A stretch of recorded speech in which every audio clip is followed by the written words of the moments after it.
It's a response to Mr. Kurt and his video on expertise and mastery. I agree with him absolutely that it takes about probably 8 years to become an expert in one particular field or master a particular field.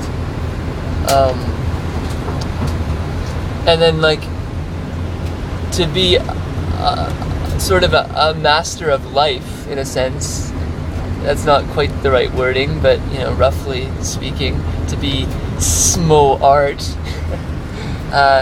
You know, in my opinion, you have to have, as you say, probably, you know, expertise or mastery in one of each of morality, art, and science. So, like, you know, because I think that those are fundamentally different domains of being and primary in a sense, that those would be, you know, to be a real sort of master splinter, you have to kind of, I think, to some sense, you know, master each of those domains.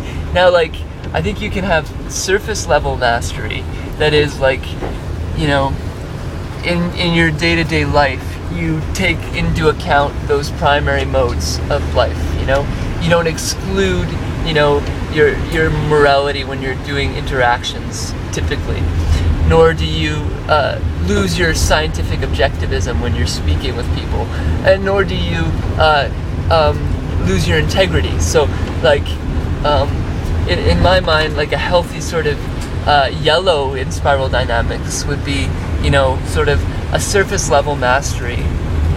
But the kind of mastery that you're speaking about, Mr. Kurt, I think is absolutely right. You know, it takes about, you have to be probably 40 years old to even be able to enter into that. And that's like a deep level mastery where you're like wired totally different in all three of those fields. And then you have to be having, you know, put great deals of effort to have been doing that, to, you know, all your life, pushing towards that. So it's quite a feat, really. Probably very, very few people, in my opinion, have really that mastery, in part because our culture doesn't really push, you know, subjective and intersubjective realms of being as important. And, you know, there are people that obviously do have that, but then oftentimes they won't have the objectivity alongside that. So very few people, in my opinion, have really the kind of mastery you speak of. But yeah, beautiful stuff. Right on, man.